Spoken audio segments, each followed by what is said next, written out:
Voting. हा आला आता. हा तर बघा इथे construct triangle ABC of given measure. दिलेल्या मापाचा त्रिकोण एबीसी काढायचा. तो कसा काढायचा आता पाहिला आता. त्यानंतर एबीसी आणि पीक्यूआर ही दोन ट्रायंगल सिमिलर आहेत. आपल्याला दिलेलं आहे ही दोन ट्रायंगल कशी आहे, सिमिलर आहे. सिमिलर आहे म्हणजे त्याच्या कॉरस्पॉन्डिंग साइडचा रेशो जो आहे तो प्रोपोर्शनल मध्ये आहे. कॉरस्पॉन्डिंग साइड कशा आहेत त्या प्रोपोर्शनल मध्ये आहे. कॉरस्पॉन्डिंग साइडचं प्रोपोर्शनल मध्ये म्हणजे काय, तर एबी ची कॉरस्पॉन्डिंग साइड पीक्यू आहे. मग एबी आणि पीक्यू हा जो रेशो आहे, रेशो म्हणजे अंश आणि छेद, हा जो रेशो आहे तो बीसी आणि क्यूआरचा, एसी आणि पीआरचा, हा कॉरस्पॉन्डिंग साइडचा रेशो हा इक्वल असतो. आणि आपल्याला दिलेला आहे की एबी आणि पीक्यू याचा जो रेशो आहे तो 3:2 आहे. एबी आणि पीक्यू चा रेशो किती आहे, 3:2 आहे. म्हणून सर्वांचाच रेशो काय 3:2 येईल. याला इक्वेशन 1 दिलं. As the side ABC PQR are known. आपल्याला एबीसी पीक्यूआर ह्या साइड दिलेल्या आहेत. एबी किती आहे 5.4 आहे, बीसी 4.2 आहे आणि एसी 6.0 आहे. हे दिलेले आहे. मग ह्या किमती इथं भरायच्या, त्याच्यावरून पी क्यू, क्यू आर आणि पी आर ह्या साइड आपल्याला काढता येतील, आहे की नाही. म्हणून युजिंग इक्वेशन 1, आता इक्वेशन 1 मध्ये ह्या व्हॅल्यू सबस्टिट्यूट करायच्या. बघा एबी दिलेला आहे आपल्याला 5.4, बीसी दिलेला आहे 4.2 आणि एसी किती दिलेला आहे 6.0. बरोबर काय येईल, हे व्हॅल्यू पुटअप केल्या छेद पी क्यू किंवा पी आर अशा पद्धतीने. 5.4 छेद पी क्यू, 4.2 छेद पी आर क्यू आर, 6.0 छेद पी आर बरोबर 3:2. एवढं लक्षात आलं, इथपर्यंत समजलं का? हो सर. हा आता काय करायचं, आता बघा हे याच्या बरोबर आहे, हे याच्या बरोबर आहे, हे याच्या बरोबर आहे. आता काय करायचं, याच्यावरून हे दोन रेशो घ्यायचे. बघा एक लक्षात घ्यायचं, याच्याशी इक्वल आहे, हे याच्याशी इक्वल आहे, हे याच्याशी इक्वल आहे, म्हणून हे दोन इक्वल आहे. लक्षात आलं? बघा हो सर. ही दोन रेशो इक्वल आहे, ही दोन रेशो इक्वल आहे, ही दोन रेशो इक्वल आहे, म्हणून ही दोन रेशो इक्वल आहे. म्हणजेच काय इक्वल आहे, तर 5.4 upon P Q is equal to 3/2. 3/2, ठीक आहे. मग इथं काय होईल, क्रॉस मल्टिप्लिकेशन आहे की नाही. पी क्यू गुणिले 3 काय होईल, पी क्यू गुणिले 3 बरोबर 5.4 गुणिले 2, 5.4 गुणिले 2. मग काय होतं, पी क्यू आणि हे 3 जे आहे हे 3 पी क्यू ला गुणिले आहे. मग इकडच्या बाजूला गेलं तर हे 3 काय होईल, भागिले होईल. आणि इथे 5.4 गुणिले 2 नाही का, पॉइंट आहे. आता काय करायचं, 3 ने भाग द्यायचं, 3 ने याला भाग द्यायचं. बघा 2 ला जात नाही, याला जाते का बघायचं. 3 1 3, इथं 3 1 3, 5 मधून 3 गेले 2 राहिले आणि वरचा 4 दिला 24 झाले. त्यानंतर 3चा कितीचा पाडा, कितीच्या पाड्यामध्ये, 3च्या पाड्यामध्ये किती याला येईल 24, 3 8 24, कितीला येईल 3 8 24. आणि इथे 3 1 3 इथं पॉइंट होता म्हणून इथं पॉइंट नाही का. मग आता हे 1.4 गुणिले, आता छेदात काय नाही म्हणजे, छेदात हे काय म्हणजे काही नाही, 3.8 गुणिले 2, हा गुणाकार किती आला, हा गुणाकार ह्या पॉइंटचा विचार जर नाही केला तर 18 2 36 होता, ठीक आहे. आणि मग ह्या पॉइंटचा इकडे एक अंक आहे म्हणून एक अंक इकडे सोडून इथं पॉइंट द्यायचा. म्हणजे पीक्यू ही बाजू मिळालेली आपल्याला 3.4. लक्षात आलं का, पीक्यू किती मिळाली 3.4. जसं पीक्यू मिळाली, आता काय करायचं, 4.2 भागिले क्यू आर आणि 3/2 हा रेशो घ्यायचा. काय करायचं, 4.2 भागिले क्यू आर बरोबर 3/2 नाही का, 3/2. इथे असंच करायचं, क्यू आर गुणिले 3 क्यू आर तिरपा गुणाकार गुणिले 3 बरोबर 4.2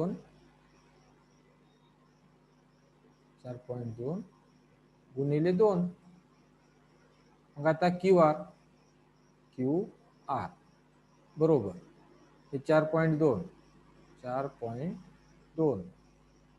गुणिले 2 आणि भागिले किती हे 3 हे क्यू आर ला गुणिले इकडे आले भागिले त्यानंतर 3 ने याला भाग जाते बघायचं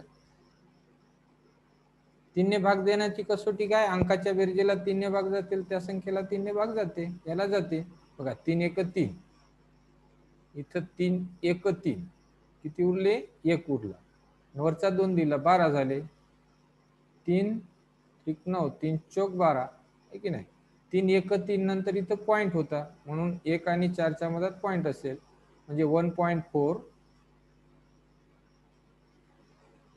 इंटू 2 आणि याचा डिनॉमिनेटर 1 आहे म्हणजे काय नाही आता या पॉइंटचा विचार नाही केला तर 14 2 28 होईल हा आता पॉइंट कसा द्यायचा या पॉइंटचा इकडे एक अंक सोडून इथं पॉइंट द्यायचा म्हणजे 2.8 झालं काय झालं क्यू आर आता क्यू आर ही साईड मिळाली आपल्याला क्यू आर ही साईड किती मिळाली तर क्यू आर ही साईड मिळाली आपल्याला 2.8 ठीक आहे आणि पी क्यू किती मिळाली आपल्याला 3.6 ठीक आहे आता क्यू आर मिळाली पी क्यू मिळाली हा आता अशाच पद्धतीने पी आर काढायचं हे जसं काढलं आणि ह्या दिलेल्या मापावरून मग काय करायचं ट्रायंगल काढायचा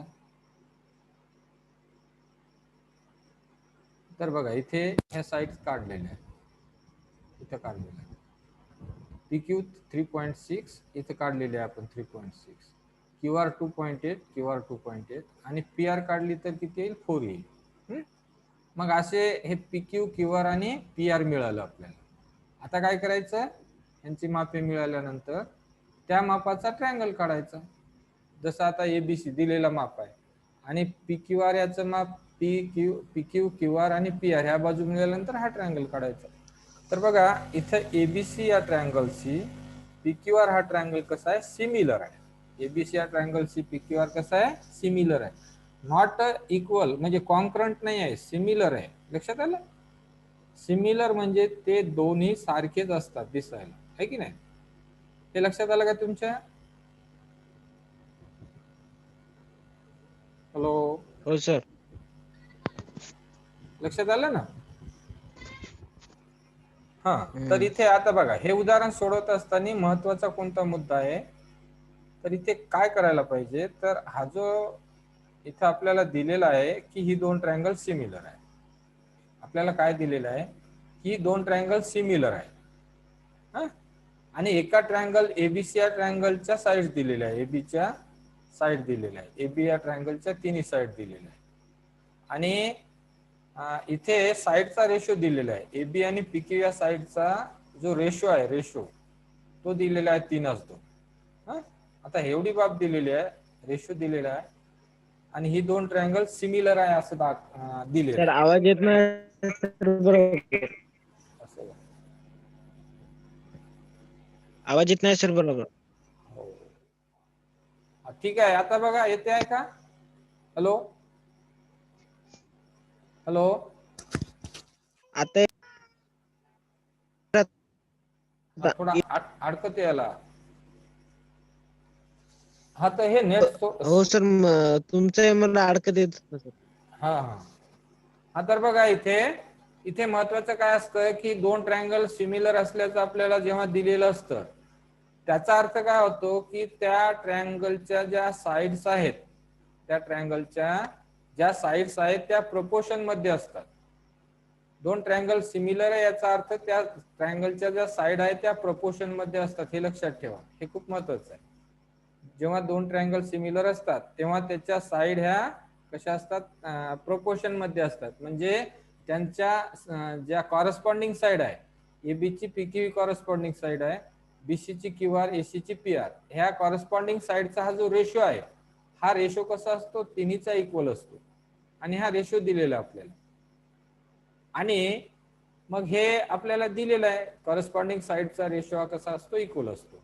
मग याच्यावरून आपल्याला एबीसी या त्रिकोणांची बाजू दिलेली आहेत, मग त्यांची मापे भरायची ती, आणि मग त्याच्यावरून पीक्यू, क्यूआर आणि पीआर ह्यांची मापे काढायची. आणि ही मापे काढल्यानंतर आपल्याला मग पीक्यू, क्यूआर आणि पीआर जर मिळालं तर त्या पद्धतीने आपल्याला असा ट्रायंगल कन्स्ट्रक्ट करता येतो, आहे की नाही. हा ट्रायंगल कसा कन्स्ट्रक्ट करतात माहित आहे ना. तर सुरुवातीला काय काढायची इथे, तर सुरुवातीला ए बी ही बाजू काढायची दिलेल्या मापाची 5.4. मग आता बी पासून सी किती डिस्टन्सवर आहे, तर 4.2 डिस्टन्सवर आहे, म्हणून कंपास मध्ये 4.2 डिस्टन्स घ्यायचं आणि त्याचं लोखंडी ठोक कशावर ठेवायचं, बी वरती. बी वर ठेवल्यानंतर असा एक कंस काढायचा, हा जो कंस काढलेला आहे, कंस काढला. आता त्यानंतर काय करायचं, ए पासून सी किती डिस्टन्सवर आहे, दिलेला आहे 6 डिस्टन्सवर आहे, मग कंपास मध्ये 6 डिस्टन्स घ्यायचं आणि लोखंडी टोक कुठे ठेवायचं, ए वरती. आणि हा जो पहिला कंस आहे, या कंसाला छेदणारा दुसरा कंस काढायचा. समजा दुसरा कंस मी असा इथंच काढला, असा काढला आणि तो याला छेदलाच नाही, तर चालेल का, याला छेदला पाहिजे, तो वाढवायचा, आहे की नाही. असा कंस काढला. मग काढल्यानंतर काय होईल, हा कंस काढल्यानंतर हे दोन कंसाचा हा जो छेदन बिंदू आहे तो घ्यायचा आणि तो छेदन बिंदू कशात जोडायचा, बीसी आणि तो छेदन बिंदू एसी. मग जोडल्यानंतर इथे काय तयार होतं, त्रिकोण एबीसी तयार होतं. ठीक आहे. आता ह्याच ट्रायंगलचा सिमिलर ट्रायंगल इथे काढायचा आहे आणि सिमिलर ट्रायंगल काढण्यासाठी त्यांची मापे आपण वरती काढलेली आहे की नाही. मग इथे पी क्यू हा रेषाखंड काढायचा, ज्याची लांबी किती आहे, 3.6 सेंटीमीटर. ठीक आहे. मग काय करायचं, कंपास मध्ये किती डिस्टन्स बघा, क्यू पासून आर किती डिस्टन्सवर आहे, 2.4, म्हणून कंपास मध्ये 2.4 एवढे डिस्टन्स घ्यायचं आणि एवढं डिस्टन्स घेऊन एक आर्क काढायची. नाव सेम प्रोसिजर, पी वर ठेवायचं आणि पी पासून आर डिस्टन्स किती आहे, 4 आहे, तर कंपास मध्ये 4 डिस्टन्स घ्यायचं अँड सेकंड आर्क काढायची which is intersecting the first arc. Now the point of intersection of these two arcs is point R. Now join point R with Q and point R with P. Now this is triangle PQR which is similar to triangle ABC. Are you understand this construction? He construction कशी करायची हे तुमच्या लक्षात आलं का?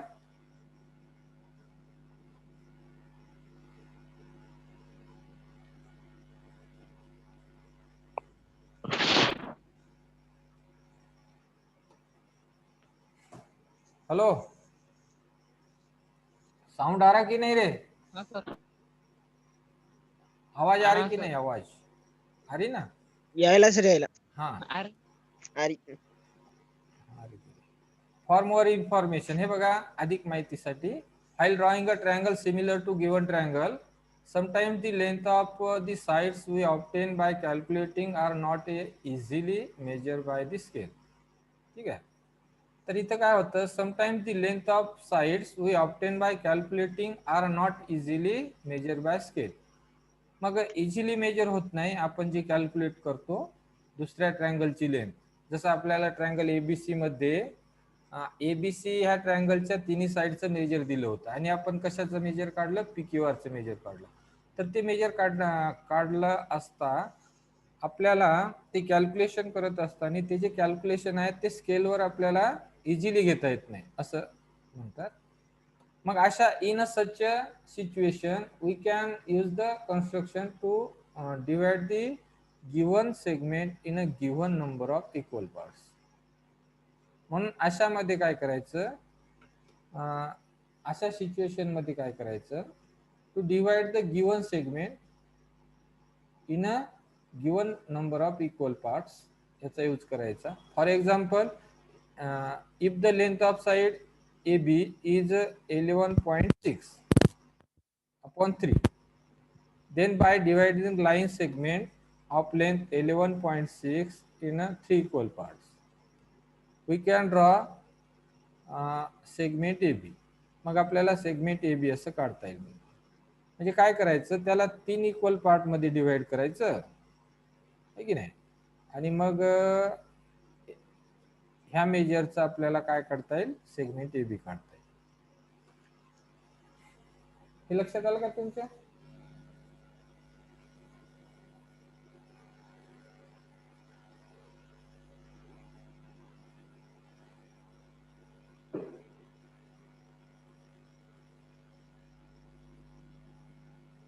त्यानंतर पुढे बघा,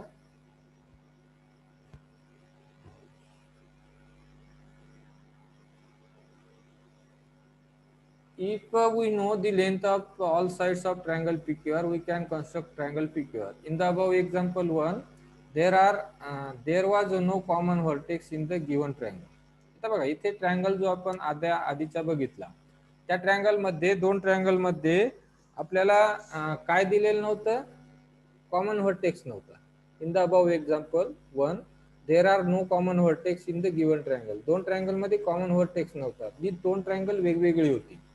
and the triangle to be constructed, if there is a common vertex. आता काय होईल, दोन ट्रायंगल मध्ये दोन ट्रायंगलचा एखादा व्हर्टेक्स कॉमन असेल, व्हर्टेक्स म्हणजे शिरोबिंदू.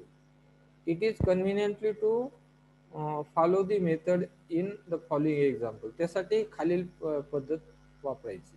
म्हणजे कसं बघा, कन्स्ट्रक्ट ट्रायंगल एबीसी. आता हे इथे बघितल्यानंतर लक्षात येईल तुमच्या, जेव्हा दोन ट्रायंगल मध्ये व्हर्टेक्स हा एक व्हर्टेक्स कसा असेल, कॉमन असेल.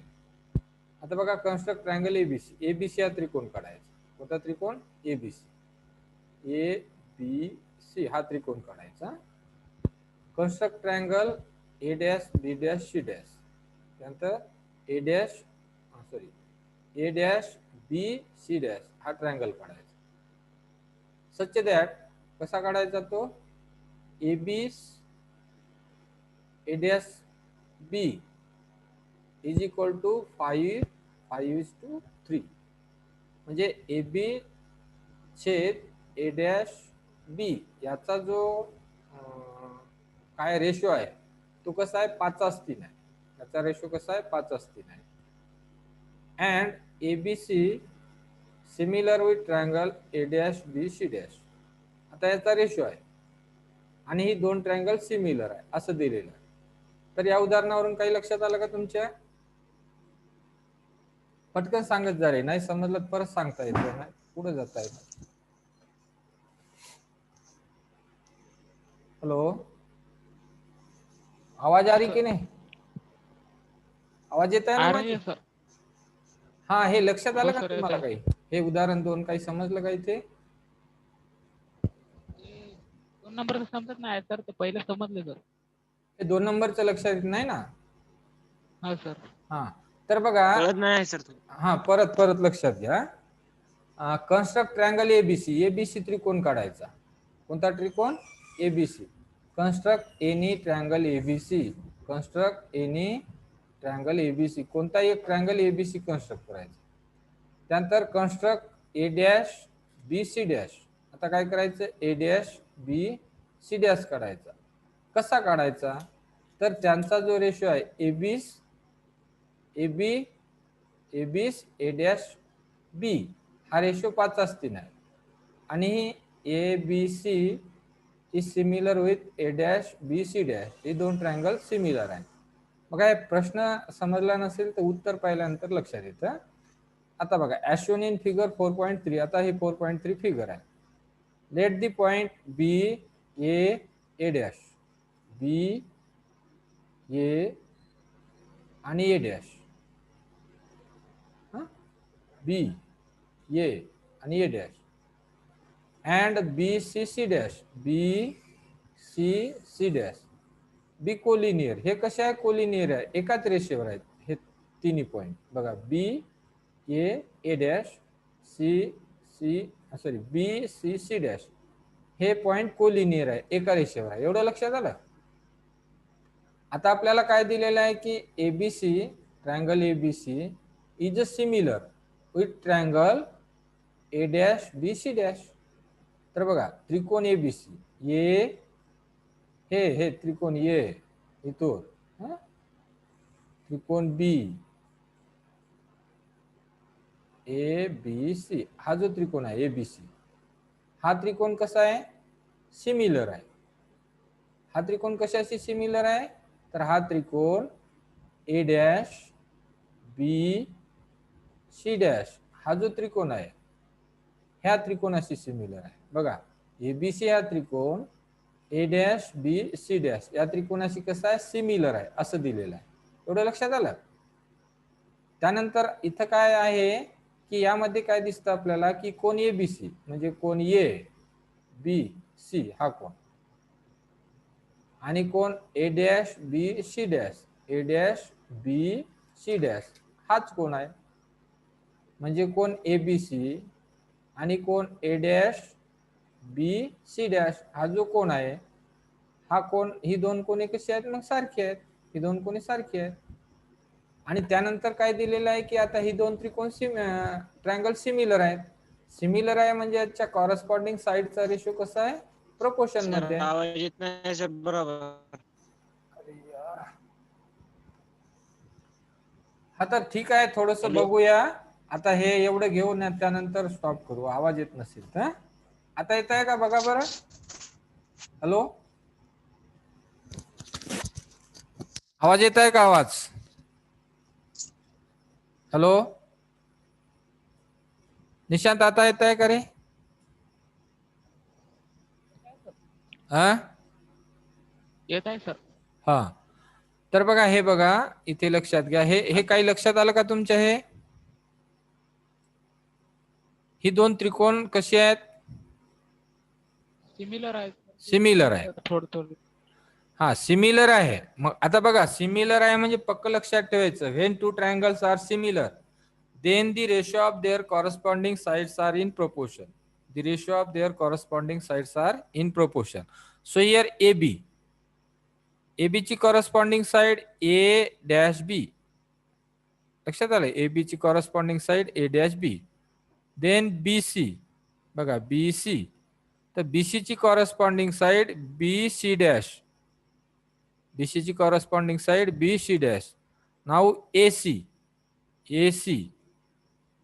AC ची कॉरस्पॉन्डिंग साइड काय होतं ए सी डॅश मग ह्या कॉरस्पॉन्डिंग साइडचा हा जो रेशो आहे then the ratio of their corresponding sides are equal when two triangles are similar हे पक्क लक्षात ठेवायचं keep in mind when two triangle are similar then the ratio of their corresponding sides are equal or proportion when two triangles are similar दोन triangle similar आहे म्हणजे त्यांच्या corresponding side घ्यायच्या A B ची corresponding side A dash B आणि याचा ratio घ्यायचा A B ची corresponding side A dash B आणि त्याचा रेशो घ्यायचा त्यानंतर बीसी ची कॉरस्पॉन्डिंग साइड घ्यायची बी सी डॅश आणि त्याचा रेशो त्यानंतर एसी ची corresponding side A dash C dash आणि याचा रेशो आता कॉरस्पॉन्डिंग साइडचा रेशो हा इक्वल असतो किंवा प्रपोर्शन मध्ये असतो जेव्हा दोन त्रिकोण समरूप असतात तेव्हा त्यांच्या संगत बाजूचं गुणोत्तर प्रमाणात असतं पक्क लक्षात ठेवायचं हे खूप महत्वाचं आहे दोन त्रिकोण समरूप आहे म्हणजे त्यांच्या संगत बाजूचं गुणोत्तर हे प्रमाणात आहे एवढं लक्षात आलं का हॅलो हो सर. हा ठीक आहे आणि आपल्याला इथं दिलेला आहे की हा जो रेशो आहे हा 5:3 आहे ए बीस ए डॅश बी हा रेशो कसा आहे 5:3 आहे ए बीस ए डॅश बी हा रेशो 5:3 आहे हा दिलेला आहे बघा हे याच्या बरोबर आहे हे याच्या बरोबर आहे मग मग हे बरोबर 5/3 आहे की नाही हे लक्षात आलं आता आता त्यानंतर काय दिलेलं आहे की ह्याची जी कोणी आहेत बघा कोण एबीसी आणि कोण A dash B C dash कोण एबीसी हा कोण बघा कोण एबीसी म्हणजे हा कोण होतो ए बी सी आणि दुसरा कोण कोणता आहे A dash B C dash A dash B C dash हा दुसरा कोण मग ह्या दोन्ही त्रिकोणाचा म्हणजे एबीसीचा त्रिकोण एबीसीचा कोण एबीसी आणि त्रिकोण A dash B dash C डॅशचा कोण A dash B C dash हा जो कोण आहे हा दोन्ही त्रिकोणाचा कॉमन अँगल आहे की नाही म्हणजे पॉइंट बी जो आहे point B is a common vertex of triangle ABC and triangle A dash B C dash are you understand here point B is a common vertex point B ही common vertex आहे हा common शिरोबिंदू आहे हा सामायिक शिरोबिंदू आहे कशाचा त्रिकोण एबीसीचा आणि त्रिकोण ए डॅश बी सी डॅशचा. ठीक आहे, एवढं लक्षात आलं. आता बघा इथे काय करायचं किंवा काय दिलेलं बघा, side A B, sides of ABC, sides of ABC, एबीसीच्या साइड्स आर लॉंगर.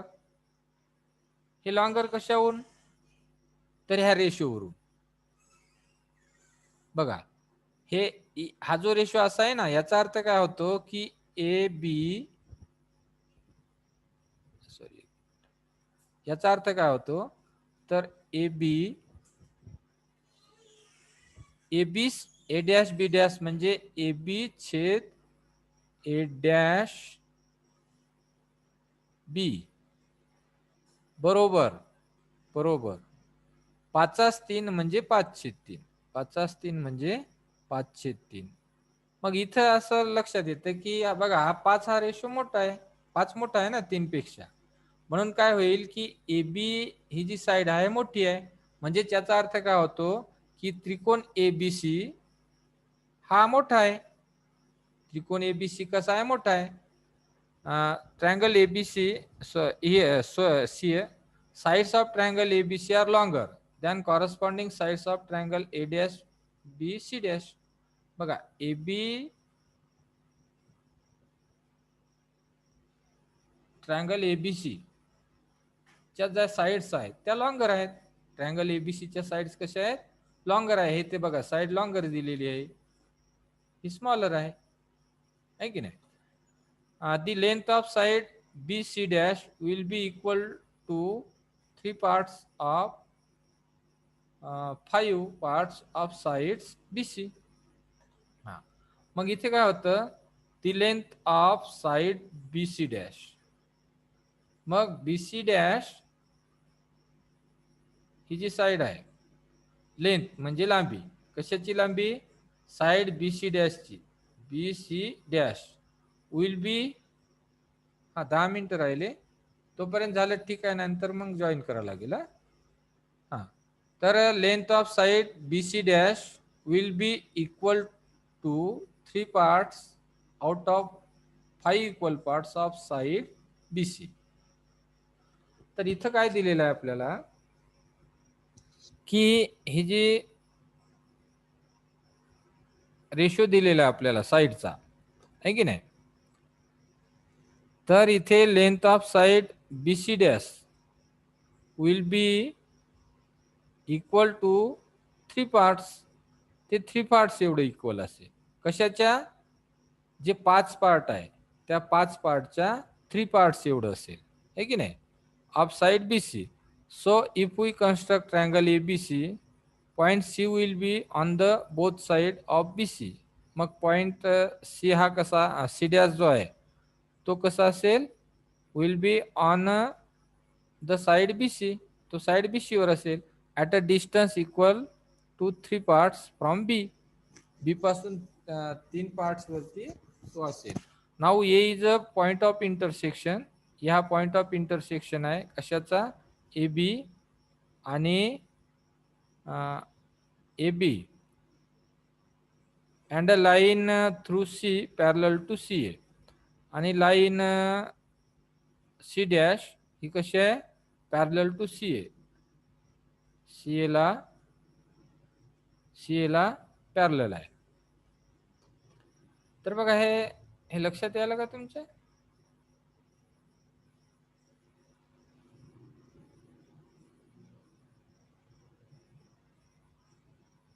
तर बघा इथं लक्षात येते. आता बघा इथं काय करायचं, हा जो हे 2 ट्रायंगल आहेत ना, हे सिमिलर असल्याचं दिलेलं आहे. हा सिमिलर आहे म्हणजे त्याच्या कॉरेस्पॉन्डिंग साइडचा रेशो कसा आहे, प्रोपोर्शन मध्ये आहे किंवा इक्वल मध्ये आहे. ठीक आहे, रेशो इक्वल मध्ये आहे, साइड इक्वल नाही. मग काय करायचं, इथे हा रेशो घ्यायचा. हा इथं आपल्याला दिलेला आहे बघा, A dash B AB, BC dash BC 3/5, that is AB upon A dash B is equal to BC upon BC dash, that is 5/3. Taking inverse, याचं इनवर्स घेतलं आहे की नाही. इथे आपल्याला दिलेलं होतं, कोणता रेशो दिलेला आहे आपल्याला, तर आपल्याला रेशो दिलेला आहे, हा रेशो दिलेला आहे ए बी छेद ए बीस ए डॅश बी डॅश 50-3 आहे. ए बीस ए डॅश बी डॅश बघा, ए बीस ए डॅश बी आहे का,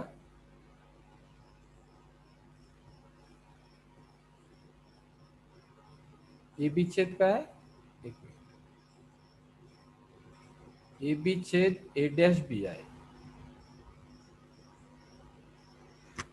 ए बी हे ए बी आहे ना, ए बी छेद ए डॅश बी हा रेशो दिलेला ना आपल्याला, किती आहे, 5:2 आहे.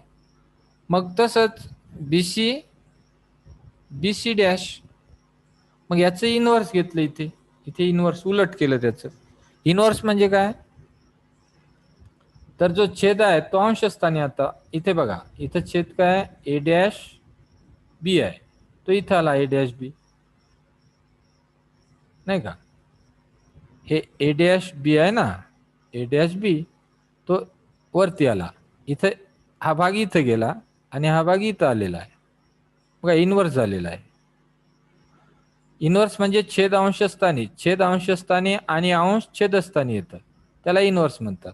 बघा ए डॅश बी इथं आला आणि A B A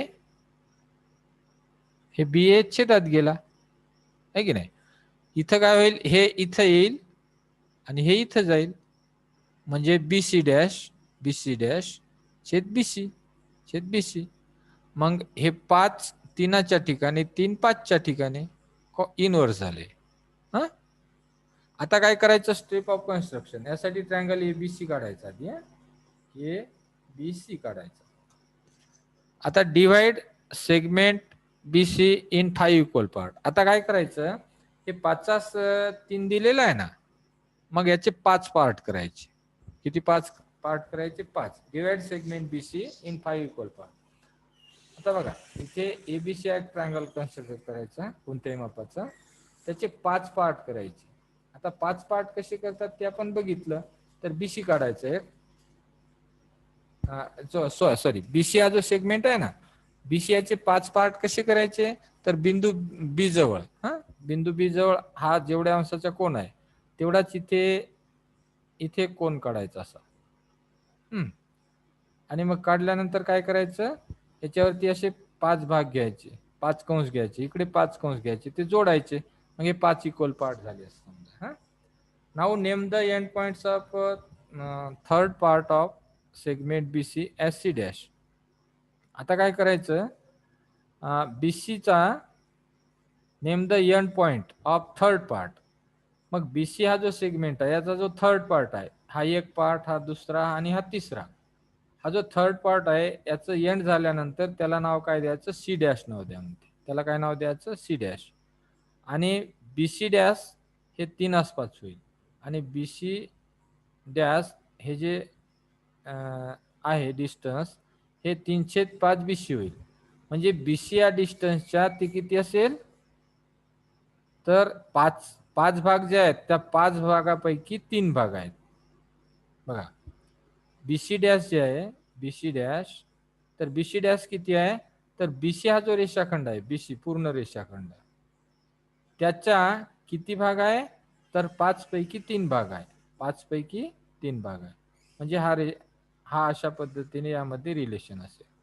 now draw line parallel to AC. आता काय करायचं, एसीला एक पॅरलल लाईन काढायची, कशामधून, पॉइंट सी डॅश मधून जाईल, सी डॅश मधून जाणारी एसीला पॅरलल लाईन काढायची. आणि ही लाईन AB ला जिथं इंटरसेक्ट होईल त्याला ए डॅश नाव द्यायचं. अशा पद्धतीने त्रिकोण एबीसी आणि A dash B C dash ही 2 त्रिकोण समरूप आहेत आणि ह्या 2 त्रिकोणाचा जो पॉइंट बी हा जो पॉइंट आहे हा कॉमन पॉइंट आहे, कॉमन व्हर्टेक्स आहे. नाव ड्रॉ, हा हे झालं. मग A dash B C dash is a required triangle of similar triangle ABC. म्हणून अशा पद्धतीने A dash B C dash हा एबीसी या